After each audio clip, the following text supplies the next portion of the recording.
Finally, I woke up from sleeping. Let me check my phone real quick. Fuck set to release because super intelligent AI 10 days while wake surfing. No. Okay. Down, Cheth. There's no time left to panic. Instead, let me figure out what I can do for the last 10 days that I'm still needed on this earth by writing my Lord and Pastor James.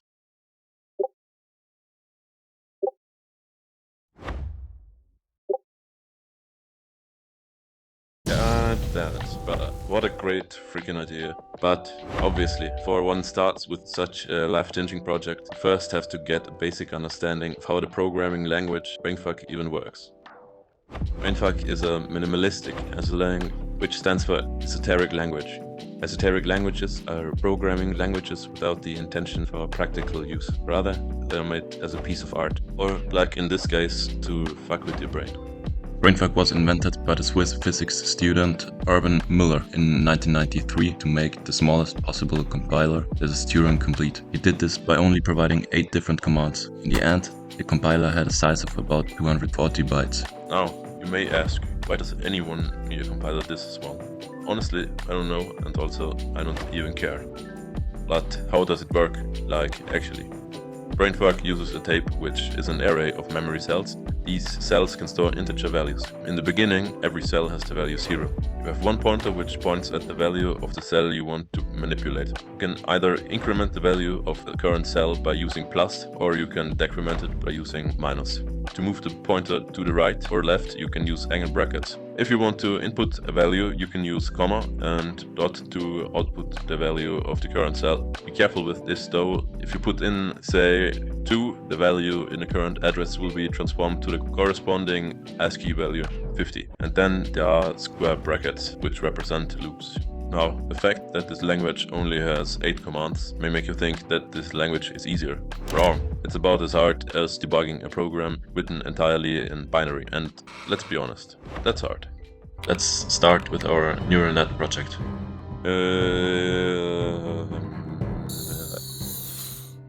Okay, let's forget our neural net project. Instead, let me try an easier one. I consulted my girlfriend and wife ChatGPT which project would be doable in several days, and she suggested an arithmetic calculator. But as soon as I started, I quickly realized that even this simple project is a brainfuck. It took me around 2 days to complete this utterly useless piece of crap called arithmetic calculator. Even a very basic program like Hello World is very time consuming, as you can see. This is a part of the code for the arithmetic calculator, and even after I had written the code, I don't really know what's going on here, even though I commented every line. To build the arithmetic calculator, I started putting in the 2 numbers I wanted to do operations on. Then I had to let the program know which type of operation should be used, plus, minus, multiplication or division. And again, this wasn't easy. To do this, I had to implement the following pseudocode. If the input is equal to plus, you add. Else, if the input is equal to minus, you subtract, and so on. I think you get the point.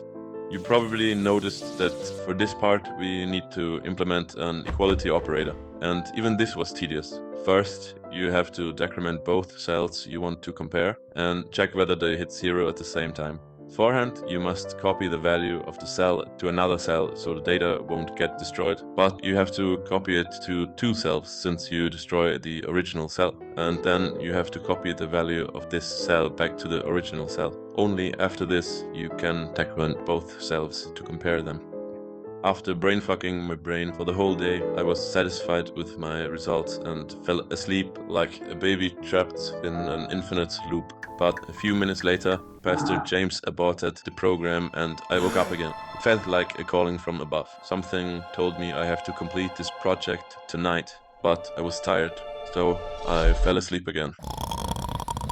In the morning though, my brain was rewired and I started grinding elegantly. The only thing left was to implement the basic arithmetic operations. It was fairly easy to win the fight against plus and minus. However, when it came to multiplication and division, I had to put more thought into it. After 2 more hours of wasting my time, I finished the project. And this is the entire code of my program, isn't it? Beautiful. Was Pastor James's advice useful for my last 10 days? No. Would I recommend this project to anyone? Definitely not. But it doesn't even matter since it's the last 10 days for us anyways, right?